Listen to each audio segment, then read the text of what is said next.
Everyone, स्वागत है आपका आपके अपने यूट्यूब चैनल सीखते रहिए के साथ। मैं हूं गीता और आज हम करंट अफेयर्स 2025 के कुछ मोस्ट इम्पोर्टेंट टॉपिक्स के क्वेश्चंस को कवर करेंगे और देखेंगे कि क्या क्या रिलेटेड है हमारे सब्जेक्ट से, जो हमारे एग्जाम्स में बहुत ही हेल्पफुल होंगे। तो हम लाइन टू लाइन देखेंगे सारे क्वेश्चंस को। तो चलिए स्टार्ट करते हैं। स्टार्ट करने से पहले अगर आप चैनल पे नए हैं तो चैनल को सब्सक्राइब कर ले, ताकि इस तरीके की नोटिफिकेशन आपको सबसे पहले मिले। तो आज का हमारा पहला क्वेश्चन है कि वैश्विक आतंकवाद सूचकांक 2025 में भारत कौन से स्थान पर है। तो जो हमारा ग्लोबल टेररिज्म इंडिया 2025 है, उसमें हमारे भारत का कौन सा स्थान है। तो हमारा जो राइट आंसर होगा ऑप्शन नंबर ए होगा 14th। तो चलिए इसको डिटेल में देखते हैं।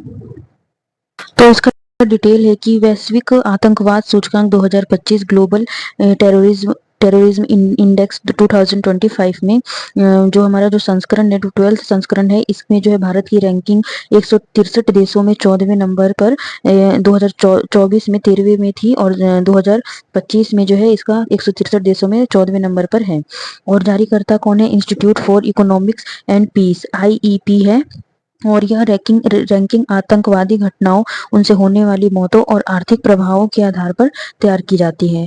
ये तो थी 163 देशों में से भारत की रैंकिंग। हमें शीर्ष 3 देशों के बारे में भी जान लेना चाहिए। जैसे पहले पे है बुर्किना फासो, दूसरे पे है पाकिस्तान और हमारा जो तीसरी है सीरिया है, ये तीसरे 3rd नंबर पर है। ओके, तो हम आगे बढ़ते हैं। अगला क्वेश्चन है, ग्लोबल फायर पावर इंडेक्स 2025 में भारत का क्या स्थान है। जो ग्लोबल फायर इंडेक्स है, जिसमें ग्लोबल फायर पावर इंडेक्स 2025 में भारत का स्थान है। ओके, तो इसका जो हमारा राइट आंसर होगा वो 4th होगा, ऑप्शन नंबर ए होगा। तो इसका जो डिटेल हम आगे देखेंगे।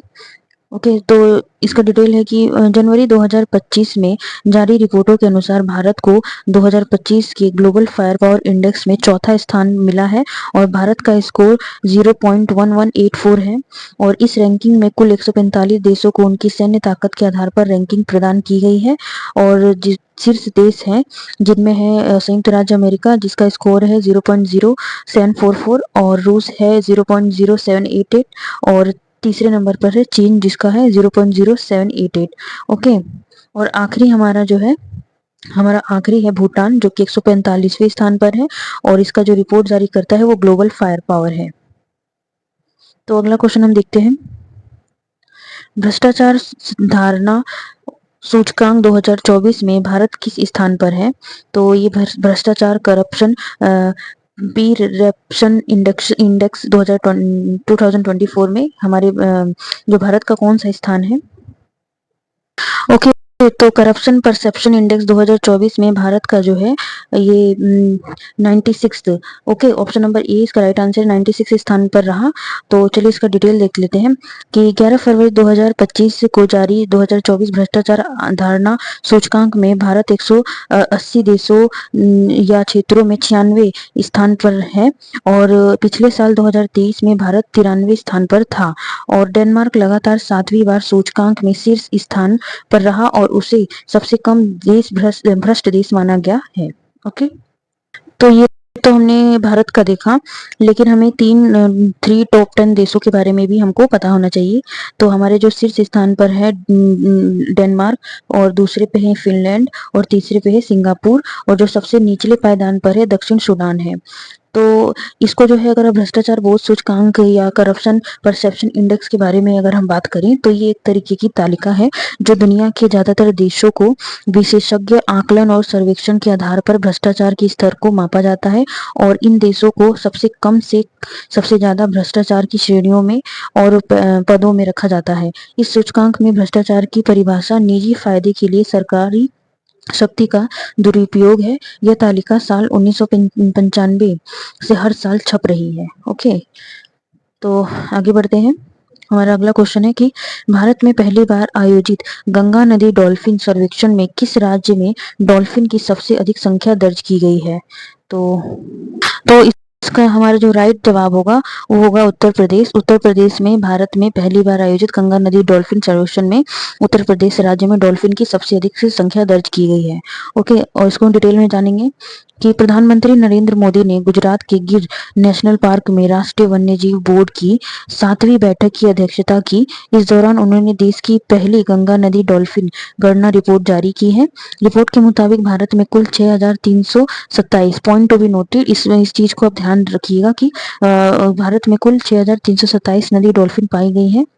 यह अध्ययन 8 राज्यों की 28 नदियों में किया गया, जिसमें 3,150 कार्य दिनों में 8,500 किलोमीटर की दूरी तय की गई। ओके, और गंगा नदी डॉल्फिन गणना रिपोर्ट टॉप 3 राज्य हैं, जो कि 3 राज्य सबसे टॉप पे हैं, जिसमें है उत्तर प्रदेश 2,397, बिहार है 2,220 और तीसरा जो है हमारा पश्चिम बंगाल है, जो कि 815 डॉल्फिन पाई गई है। ओके, फिर हम आगे बढ़ेंगे अगले क्वेश्चन की तरफ कि एक्सेस नाउ द्वारा जारी वैश्विक इंटरनेट शटडाउन रिपोर्ट 2024 में भारत किस स्थान पर है। तो इसका जो राइट जवाब होगा हमारा सेकंड होगा, दूसरे स्थान पर है। जो एक्सेस नाउ जारी द्वारा वैश्विक इंटरनेट शटडाउन रिपोर्ट 2024 में भारत का दूसरा स्थान है। तो इसका डिटेल से हम पढ़ेंगे, जिसमें एक्सेस नाउ द्वारा जारी वैश्विक इंटरनेट शटडाउन रिपोर्ट 2024 के अनुसार भारत दूसरे स्थान पर है। ओके, और इस रिपोर्ट का मुख्य उद्देश्य दुनिया भर में इंटरनेट बंदी की घटनाओं पर नजर रखना है। और लोकतांत्रिक देशों में भारत ने सबसे ज्यादा इंटरनेट शटडाउन लागू किए हैं। भारत में सर्वाधिक बंद मणिपुर 21 बंद, हरियाणा 12 और जम्मू कश्मीर में 12। भारत में इंटरनेट शटडाउन के प्रमुख कारण विरोध प्रदर्शन, सांप्रदायिक हिंसा, सरकारी परीक्षाएं और चुनाव संबंधी घटनाएं रही है। और टॉप 3 देशों को अगर हम देख लें तो इसमें हमारा म्यांमार, भारत और पाकिस्तान। ओके, जिसमें म्यांमार 85 बार, भारत 84 और पाकिस्तान 21। ओके, देन हम आगे बढ़ेंगे। अगला क्वेश्चन है, देखेंगे कि एडीआर रिपोर्ट द्वारा जारी एक रिपोर्ट के अनुसार भारत के सबसे अमीर मुख्यमंत्री कौन बने हैं। ओके,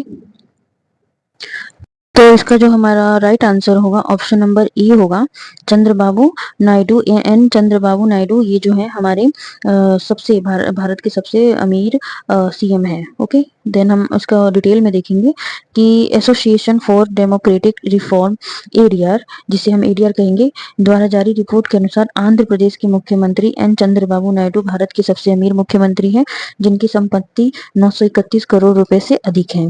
और भारत में सबसे अमीर मुख्यमंत्री चंद्रबाबू नायडू आंध्र प्रदेश के हैं, जो कि 931 करोड़ है। और जो सबसे गरीब मुख्यमंत्री है वो पश्चिम बंगाल की है, 15 लाख उनकी जो संपत्ति है। ओके, देन हम अगले क्वेश्चन पे बढ़ेंगे। विश्व भविष्य कौशल सूचकांक 2025 के पहले संस्करण में भारत का क्या स्थान है। तो इसमें हमारा तो विश्व भविष्य कौशल सूचकांक की बात करें तो इसमें जो है जो भारत की जो स्थिति है, स्थान है, वो 25वां है। ऑप्शन नंबर बी इसका राइट आंसर है। तो इसको डिटेल में देख लेंगे कि जनवरी 2025 में QS world future skill index 2025 में भारत की ओवरऑल रैंक 25वीं है, और जबकि फ्यूचर ऑफ वर्क कैटेगरी में भविष्य की कार्य श्रेणी में भारत को दूसरा स्थान मिला है। और यह इंडेक्स बताता है कि किसी देश की डिजिटल और एआई फ्यूचर फोकस्ड कैपेबिलिटीज में नौकरियों के लिए तैयार रहने की क्षमता कितनी है। ओके, और शीर्ष देश हैं इसमें हमारे अमेरिका, इंग्लैंड और जर्मनी, ये 3 शीर्ष स्थान पर हैं। ओके, देन हम आगे बढ़ेंगे। यूएस ग्रीन बिल्डिंग काउंसिल यूएसजीबीसी में भारत 2024 की रैंकिंग में किस स्थान पर है। तो इसका जो हमारा राइट आंसर होगा ऑप्शन नंबर सी होगा, थर्ड, जो कि तीसरे स्थान पर है भारत। तो इसको डिटेल में देख लेंगे कि यूएस ग्रीन बिल्डिंग काउंसिल यूएसजीबीसी की वार्षिक रैंकिंग 2024 में भारत ने तीसरा स्थान हासिल किया है। ओके, और भारत में 2024 में 370 परियोजनाओं को लीड प्रमाणन मिला, जो 8.50 मिलियन वर्ग मीटर जीएसएम क्षेत्र को कवर करता है, जिसमें दुनिया के सबसे अधिक लीड प्रमाणित ग्रीन बिल्डिंग वाले देश और क्षेत्र शामिल हैं। और लीड का मतलब है leadership in energy and environment design, एक वैश्विक मानक है जो ऊर्जा दक्षता, जल संरक्षण और कार्बन फुटप्रिंट में कमी जैसे पहलुओं को मापता है। ओके, देन अगला क्वेश्चन देखेंगे।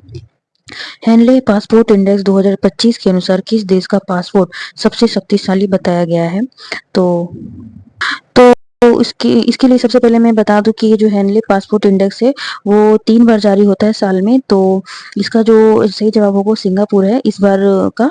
और इसको डिटेल में देखेंगे कि हेनले पासपोर्ट इंडेक्स एक व्यापक रूप से इस्तेमाल की जाने वाली पासपोर्ट रैंकिंग प्रणाली है जो पासपोर्ट धारकों द्वारा बिना वीजा की यात्रा किए जा सकने वाले देशों की संख्या पर आधारित है। और इसमें भारत का जो स्थान है वो 80वां है। इससे पहले भारत का जो स्थान था वो 85वां 85वां था।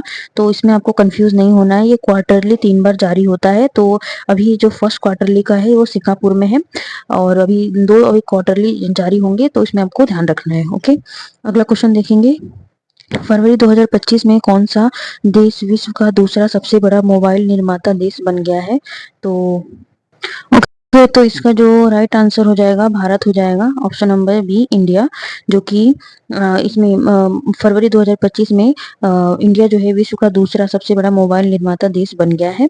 ओके, देन इसको डिटेल में देखेंगे कि फरवरी 2025 में आई जानकारी के मुताबिक भारत विश्व का दूसरा सबसे बड़ा मोबाइल निर्माता देश बन गया है।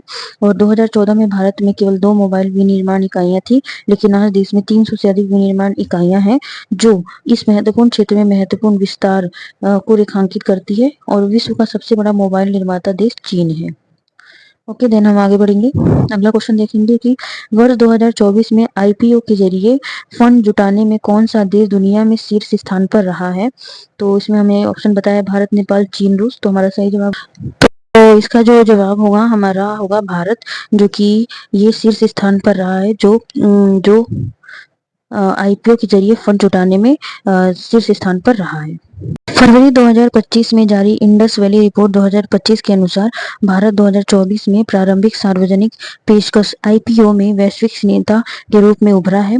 और भारतीय कंपनियों ने 2024 में आईपीओ के माध्यम से 19.5 बिलियन डॉलर जुटाए हैं, जो दुनिया भर में आईपीओ का 23% है।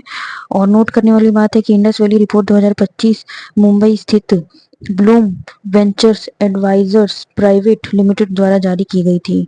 ओके, देन हम आगे बढ़ेंगे। अगला क्वेश्चन देखेंगे कि कौन सा देश फोर्ब्स 2025 में दुनिया के 10 सबसे शक्तिशाली देशों की सूची में पहले स्थान पर है? तो इसका जो राइट आंसर होगा ऑप्शन नंबर बी होगा अमेरिका। और आगे बढ़ेंगे, देखेंगे इसके इंपॉर्टेंट पॉइंट क्या है कि फरवरी 2025 में जारी अमेरिका की प्रतिष्ठित बिजनेस मैगजीन फोर्ब्स ने 2025 की सबसे पावरफुल देशों की लिस्ट जारी की है। भारत इस लिस्ट में 12वें नंबर पर है। जो टॉप 3 देश हैं वो उसमें है अमेरिका, चीन और रूस। और नोट करने की बात है, इस रैंकिंग को तैयार करने के लिए नेतृत्व क्षमता, आर्थिक प्रभाव, राजनीतिक शक्ति, वैश्विक गठबंधन और सैन्य ताकत जैसे कारकों को ध्यान में रखा गया है। ओके, अगला देखेंगे कि जर्मन वॉच द्वारा जारी जलवायु जोखिम सूचकांक 2025 के अनुसार भारत की रैंक क्या है?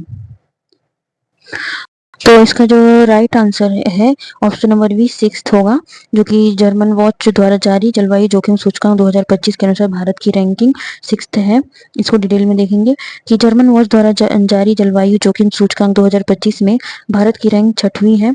इस सूचकांक में 1993 से 2022 तक के आंकड़ों के आधार पर जलवायु जोखिम के प्रभाव को मापा गया है।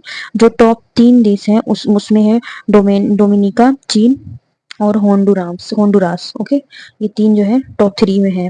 ओके, अगला क्वेश्चन देखेंगे। कौन सा खिलाड़ी 2025 की सबसे अधिक कमाई करने वाले एथलीटों की सूची में शीर्ष स्थान पर है? तो इसमें इसका जो हमारा जवाब होगा वो ऑप्शन नंबर ए होगा, क्रिस्टियानो रोनाल्डो होगा। जो कि क्रिस्टियानो रोनाल्डो ने 2025 की सबसे ज्यादा कमाई करने वाले एथलीटों की सूची में शीर्ष स्थान प्राप्त किया है। ओके, और टॉप 3 खिलाड़ी जो हैं क्रिस्टियानो रोनाल्डो और जॉन राहम और लियोनेल मेसी, ये हैं टॉप 3 खिलाड़ी। ओके, आगे बढ़ेंगे। ब्लूमबर्ग की 2025 एशिया के सबसे धनी परिवारों की सूची में कौन शीर्ष स्थान पर है? तो इसमें हमारा जो है ऑप्शन नंबर बी सही जवाब होगा, जो कि मुकेश अंबानी फैमिली जो है एशिया की सबसे धनी परिवारों में की सूची में शामिल है। तो इसको डिटेल में देखेंगे कि ब्लूमबर्ग की 2025 एशिया के सबसे अमीर परिवारों की रैंकिंग के अनुसार मुकेश अंबानी और अंबानी परिवार ने शीर्ष स्थान प्राप्त किया है। और सूची में शीर्ष स्थान प्राप्त परिवार है अंबानी रिलायंस इंडस्ट्री इंडिया और चेराव नोन नॉन्टस या चारो एन पोक फन ग्रुप या थाईलैंड बोल सकते हैं, या हार्टोनोस थ्योरम इंडोनेशिया के हैं, जो कि ये शीर्ष 3 स्थानों पे हैं। तो फ्रेंड्स ये थे हमारे कुछ आज के इम्पोर्टेंट क्वेश्चंस जिसको हमने देखा। ये हमारे एग्जाम के पॉइंट ऑफ व्यू से बहुत इम्पोर्टेंट हो सकते हैं। तो हमारी क्लास यहीं तक थी। अगर क्लास अच्छी लगी हो तो लाइक करें, अगर नए हैं तो चैनल को सब्सक्राइब करें और इसी तरीके की वीडियो को देखने के लिए हमारे साथ बने रहें। Thank you. जय हिंद।